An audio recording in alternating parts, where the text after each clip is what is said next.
Shalom, shalom, bien-aimés dans le Seigneur. Nous sommes dans la joie, bien-aimés, de nous retrouver encore ce soir, ce vendredi 21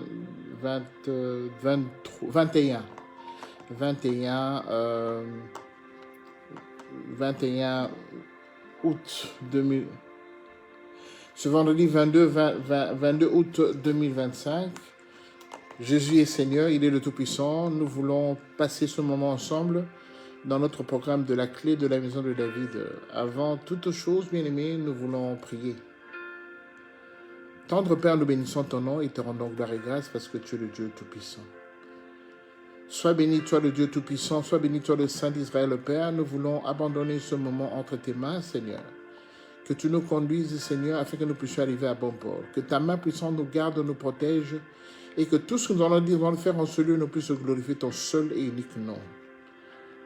Garde-nous sereins, Seigneur. Nous voulons encore écouter ta parole qui va nous donner la paix, qui va nous donner la vie. Dans le nom de Jésus, nous t'avons prié. Amen. Amen, amen, bien-aimés. Soyez bénis. Je crois que vous avez passé une bonne journée et que la fin de la semaine a été bonne pour chacun de nous ce soir, je l'espère. Bien-aimés, nous allons parler d'un problème de temps ce soir. Un problème de temps. Notre titre de ce soir, ce n'est qu'une question de temps. Ce n'est qu'une question de temps. Nous allons partager un texte que nous connaissons tous très bien dans la Bible, dans le livre de Matthieu chapitre 13, du verset 24 jusqu'au verset 25, jusqu'au verset 30. Matthieu 13, 24 à 25, nous lisons au nom de Jésus. Il leur proposa une autre parabole et il dit : le royaume des cieux est semblable à un homme qui a semé une bonne sémence dans son champ. Mais pendant que les gens dormaient, son ennemi vint, sema de l'ivraie parmi le blé et s'en alla. Lorsque l'herbe eut poussé et donné du fruit, l'ivraie parut aussi. Les serviteurs du maître de la maison vinrent lui dire : Seigneur, n'as-tu pas semé une bonne sémence dans ton champ ? D'où vient donc qu'il y a de l'ivraie ? Il leur dit : c'est un ennemi qui a fait cela. Et les serviteurs lui dirent : veux-tu que nous allions l'arracher ? Non, dit-il, de peur qu'en arrachant l'ivraie, vous ne déraciniez en même temps le blé. Verset 30. Laissez croître ensemble l'un et l'autre jusqu'à la moisson. Et à l'époque de la moisson, je dirai aux moissonneurs : arrachez d'abord l'ivraie et liez-la en gerbe pour la brûler, mais amassez le blé dans mon grenier. Parole du Seigneur. Que le Seigneur est bon, que le Seigneur est merveilleux. Le Seigneur lui dit : laissez croître ensemble l'un et l'autre jusqu'à la moisson, et à l'époque de la moisson, je dirai aux moissonneurs : arrachez d'abord l'ivraie, liez-la en gerbe pour la brûler, mais amassez le blé dans mon grenier. Bien-aimés, le blé, c'est une céréale. Le blé, de par sa base, de par sa physionomie, le blé correspond beaucoup à l'ivraie. L'ivraie, en fait, c'est même pas des céréales, c'est des sortes de fleurs, de tentacules, des herbes qui poussent et qui viennent détruire le blé. Parce que le blé sert à faire une farine, la farine de froment, qui nous permettra à faire du pain, à faire du maïs, à faire de la farine, à faire du pain. Et l'ivraie, quand tu vois de par sa formation, de par sa physionomie, l'ivraie correspond un tout petit peu correspond un tout petit peu au blé. Ce qui fait que la graine de blé, quand elle a grandi par rapport à la graine de l'ivraie, La graine de blé, en fait, elle se courbe. C'est-à-dire que la graine de blé, en fait, une fois qu'elle a grandi, elle a tendance à se courber. Tandis que l'ivraie, quand il a grandi, ne se courbe pas, elle reste toujours droite. Ce qui fait qu'en fait, ça marque déjà une différence. Et la deuxième différence, c'est que le blé produit la farine de blé, tandis que l'ivraie ne produit rien.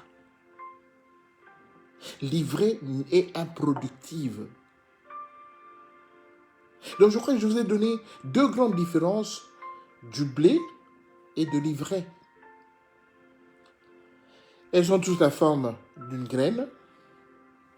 Et elles grandissent tous au même moment, sauf que à la récolte, avant la récolte, le blé, en fait, se courbe un tout petit peu, a tendance à se pencher un petit peu vers l'avant, tandis que l'ivraie reste toujours droite. Et la plus grande caractéristique entre les deux graines, c'est que l'ivraie est productive, le blé est productif, tandis que l'ivraie est improductive. Le Seigneur, il a vu que lui, il avait planté le blé. Dans le champ du Seigneur, on avait planté le blé. Mais la Bible nous dit au verset 25, mais pendant que les gens dormaient, son ennemi vint, sema d'ivraie parmi le blé et s'en alla. Vous savez, nous sommes tous dans le champ du Seigneur. Nous sommes venus au Seigneur parce que nous avons eu envie d'apprendre, de connaître c'est qui le Seigneur dans notre vie. Et dans le champ du Seigneur, le Seigneur nous forme. Dans le champ du Seigneur, le Seigneur nous dote des éléments rudimentaires essentiels pour que nous puissions élever son nom, glorifier son champ plus tard quand nous allons évoluer dans l'apprentissage du royaume du Seigneur. Bien aimé, je ne connais pas toute la Bible. Je ne connais pas tout le royaume du Seigneur parce que je suis encore parmi ceux qui apprennent. Mais comme je suis en train d'apprendre, je ne suis pas seul. En venant dans le Seigneur, je ne suis pas venu seul. On est venu avec des frères, avec des sœurs. Et nous évoluons ensemble.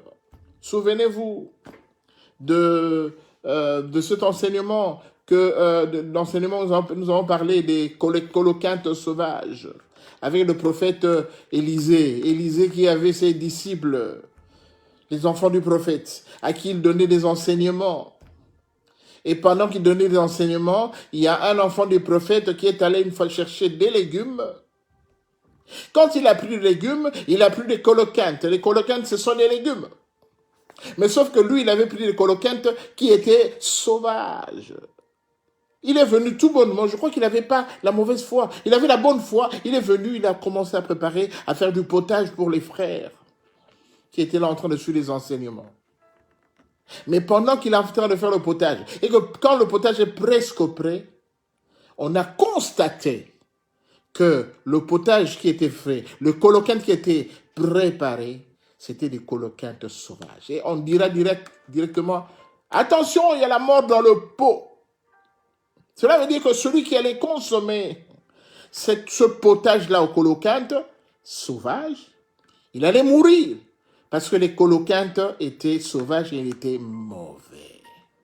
On a parlé de l'histoire des enseignements. Faites attention aux enseignements que vous recevez, tout ça. Bien aimé, dans la même figure, nous grandissons avec des frères et des sœurs et on nous inculque des enseignements importants pour être des serviteurs de Dieu. Nous sommes appelés, entre guillemets, les blés que le Seigneur a sémés dans son champ. Mais la Bible nous dit que pendant la nuit, l'ennemi est venu s'aimer l'ivraie. L'ivraie qui correspond au blé. Et quand les serviteurs se sont rendus compte, ils disent, mais Seigneur, mais il se fait qu'en fait, on voit que l'ivraie est apparu. Est-ce qu'on ne pourra pas déjà les enlever? Tout le Seigneur dit, non, laissez. C'est un problème de temps. Laissez l'ivraie et le blé grandir ensemble. Et quand ils seront grands, pendant la moisson, on viendra enlever l'ivraie. Parce que l'ivraie ne peut pas rester avec le blé ensemble, parce qu'il va détruire le blé. Ce n'est qu'une question de temps. Bien aimé, nous avons évolué dans le Seigneur. Nous avons grandi, nous avons fait le travail du Seigneur. Nous avons évolué. Et il est arrivé un moment, bien aimé, un moment pendant la moisson, pendant la puissance du Seigneur, pendant la grande consécration, il se fait que, pendant ce moment, le Seigneur a ordonné qu'on puisse enlever l'ivraie.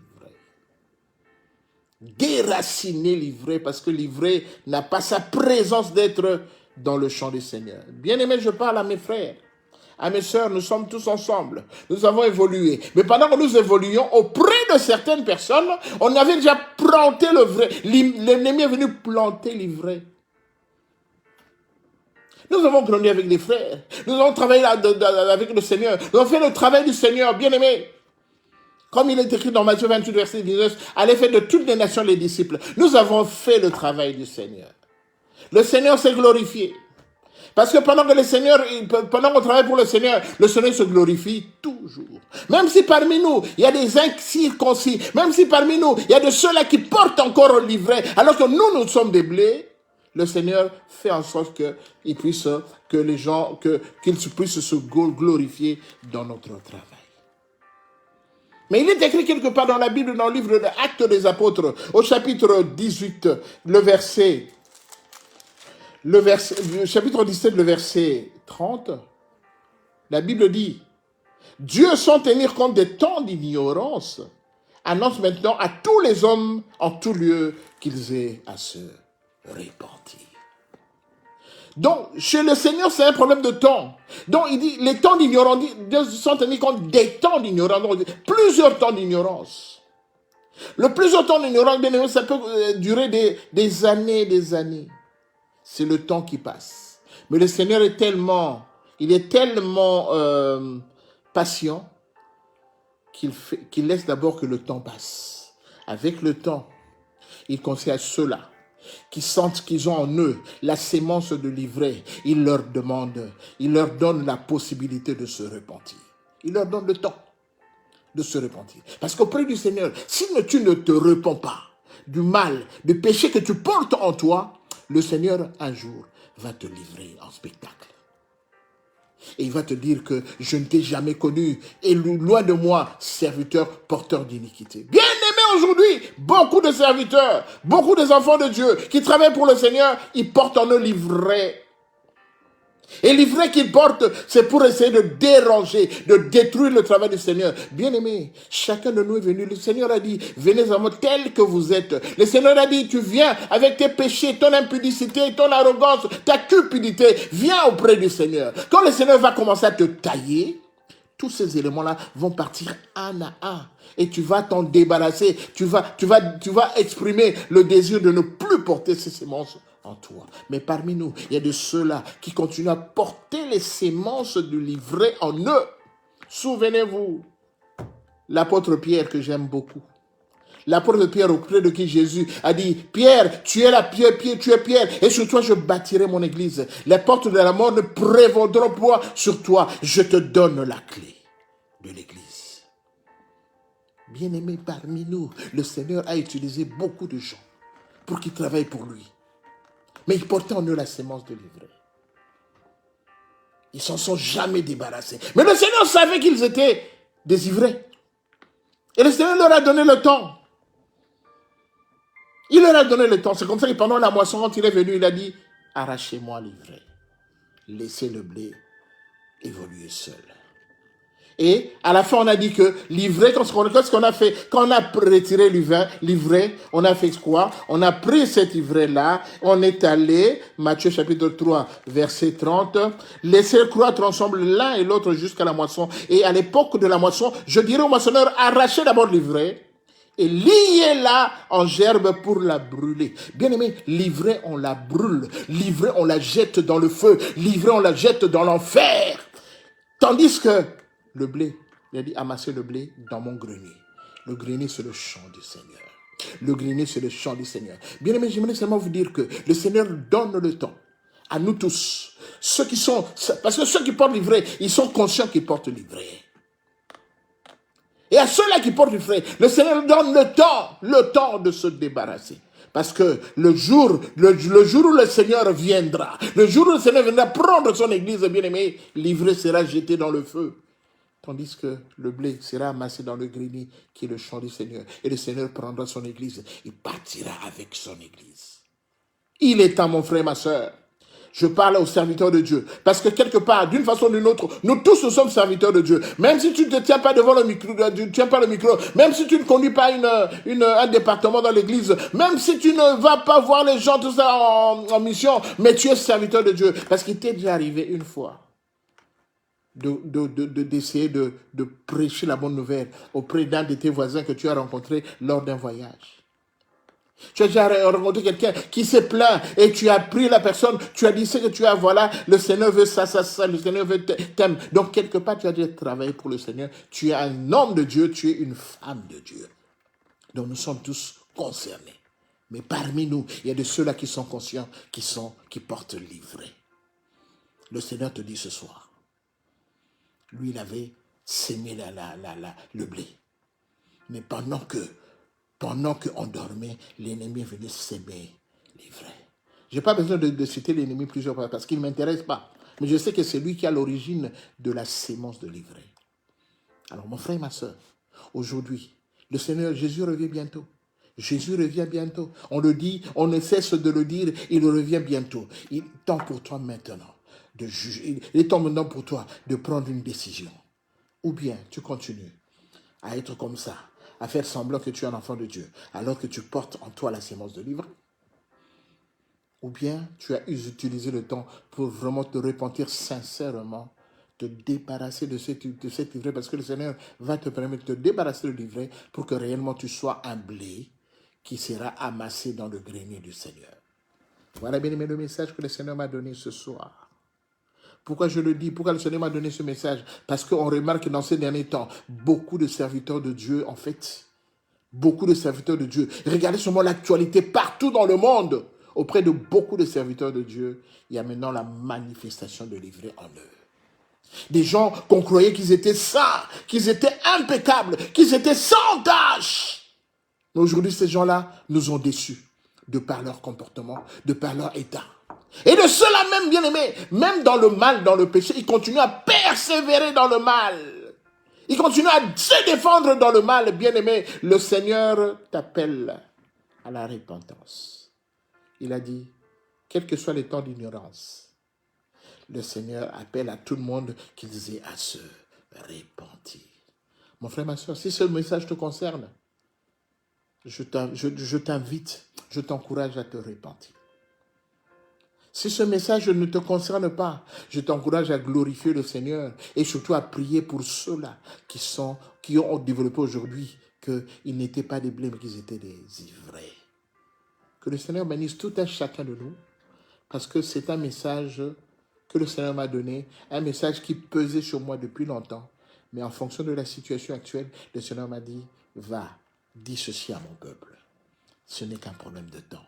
Le Seigneur te rappelle que ce n'est qu'une question de temps. Parce que le temps passe vite ou le temps passe moins vite. Parce que la Bible dit, bien aimé, un jour c'est comme 1000 ans. Et dans le 70 semaines de Daniel, nous avons vu, bien aimé, que une année correspondait à une période une année correspondait à une période de 1000 ans.